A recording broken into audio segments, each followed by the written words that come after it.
Good morning, I'm Nate BeuMaher, and I'm here to ask, where did the double bass come from? The modern double bass, as it is now, first appeared in the 19th century, with a similar 3-string variation being popular in the 18th and 19th centuries. A 6-string fretted variation was popular in Vienna around the same time, but the Viennese variation in practice died out in the 19th century. Since the 18th century, the double bass can be found in 2 general forms. In the 18th and 19th centuries, these different forms were more of a result of the region they were from, but nowadays you kind of can find each type all over the place. The first type is the viol bass. This is more found in Italy, Germany, and Austria, and the type you'd find in like the 18th and 19th century had a flat back, tied on frets, sloped shoulders, and 6 strings.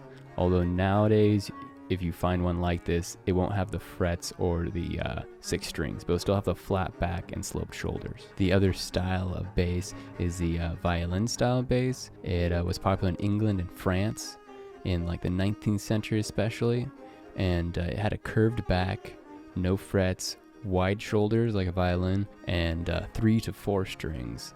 And the 3-string version was more popular among virtuosos and solo work, not so much favored by composers when they had to write for the instrument or modify parts for it. And it wasn't weird to have a 3-string double bass in that sort of style, because at the time the cello also had 3-string versions. Now, the most popular theory as to where the bass came from, past this point in history, is that it came from the violone lineage, which is a viol or gamba style instrument.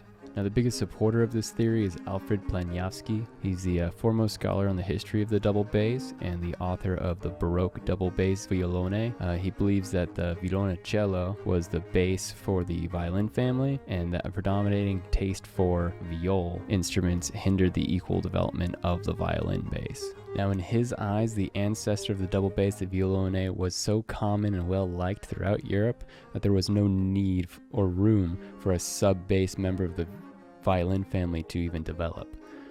Just because his idea was the violone was just always around and could fill the role so well and already had plenty of players. Now, his theory that the violone was a double bass in the 15th and 16th centuries is heavily debated, and so to get into that issue, we're going to have to start from the beginning. When did something like the double bass first appear? The Italian composer Adriano Banchieri confirmed the violone as a gamba-style instrument, and another Italian composer, Agostino Gansari, defined the violone as a bowed bass which reached into the contra range.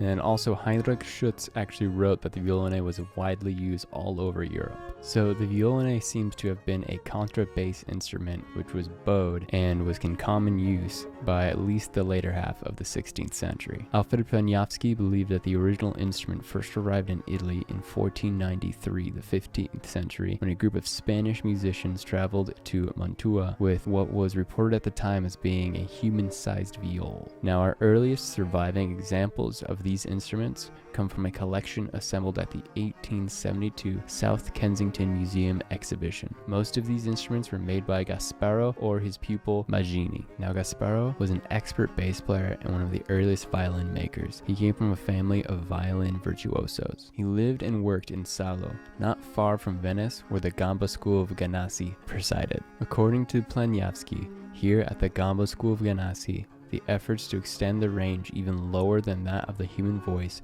are described precisely. Also, the practical instructions for the extension of the lower range, adjusted bridges, thicker strings, etc., underlines the search for the sub-basses. The 1872 South Kensington Museum exhibition basses were not uniform in size or shape.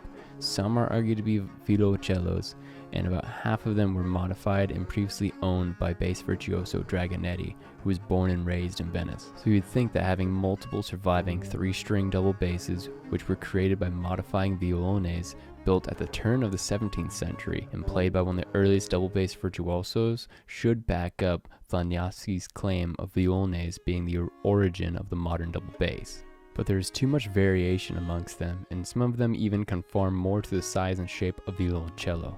According to Planyavsky, in this collection there's a large violone called a violone bassa di viola, which is played standing up with 5, 4, or 3 strings tuned in fourths, 3 octaves below the violin. This specific bass is what he considers to be the origin of the modern double bass, but at this point he is just picking what backs his point and ignoring all of this variation. The problem with his reliance on the term violone is that it clearly had fluid meaning in its use. For example, in works like this one from the late 17th century composed by George Muffat, where he wrote a ballet for 4 or 5 geigen, the parts are listed for violino, violetta, viola, violone, and basso continuo. The violone is presented side by side with an instrument that is designed as the bass. Planyavsky claims that this is evidence of a transposing and non-transposing violone, but the nomenclature of European instruments is far more complicated. In Germanic regions of Europe, geigen is a term used for a bowed instrument such as a fiddle, lyre, viol, violin, etc. And there's even a quote from Muffat: "If there are enough musicians, the large bass, which the Germans call violon, the Italians call contrabbasso, can bring about a special majestic sound." So there are inconsistencies with the names of instruments throughout the timeline.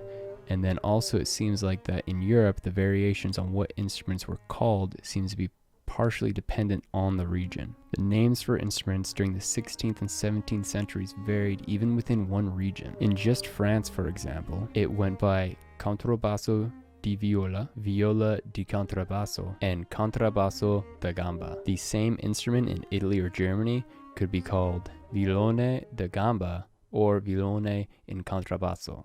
Even with this evidence, Planyavsky stays confident in his tracing the double bass back in time as a viol, and argues that today's practice of replacing the double bass in the music of the 17th century with a bass gamba or cello stands in contradiction to the old traditions. As James Barquette points out, Planyavsky makes a general claim as to what he qualifies as an early double bass, and then creates a contradicting claim in order to keep continuing considering the violone as a double bass into the 16th and 17th centuries. Next, he contradicts this exact definition he gives to defend his idea of the non-transposing violone. To again quote Planyavsky, "The usual characterization of the double bass as a 16-foot instrument has led authors to neglect its 8-foot function. The consequences led to an elimination of the violone because it, as a transposing instrument, is considered unsuitable for 8-foot functions. There is no attempt to find other possibilities for non-transposing violone parts." And James Barquette is not the only one to find problems with Planyavsky's theories. Eleanor Suffridgefield, an expert on opera and Venetian history and culture, says that from 1550 to 1620, violone usually referred to a double bass viol, and from 1620 to 1690, it was probably a bass violin, which was tuned like a cello with a large body. Also, Manfred Hermann Schmidt, a German musicologist and Mozart expert, claims that the designation violone most likely called for a violoncello during certain points in time, based on the changing use of terminology, and does not mean double bass until the 18th century, when what we now know as a double bass existed. Schmidt's argument takes the idea that the term violone was not widely used because the violone da gamba was widely used, but because instead that the naming called for any of a number of similar lower 8 to 15-foot pitch instruments. So the term might have been referring to a class of instruments, like how today someone can designate a part for bass, but at the performance it could be played by an electric bass, an upright bass, a synth bass, etc. Furthermore, Stefan Banta, an expert on the origins of the modern-day cello, agrees with Schmidt that the designation violone did not exclusively refer to the violone da gamba or the double bass. In his words, the violone is to be understood from 1610 on, outside of Venice, as a violoncello with present-day tuning.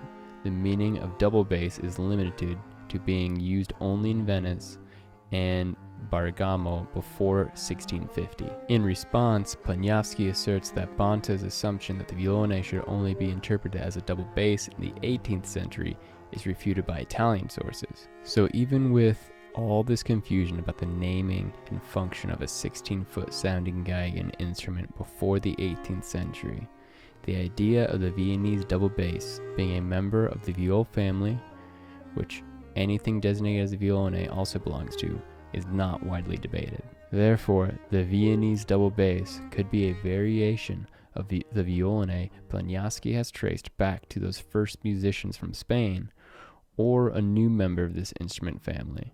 The knowledge we have about the Viennese double bass could help us reverse engineer the possibility of music which we previously thought belonged to the cello actually belonging to the double bass in its violone form.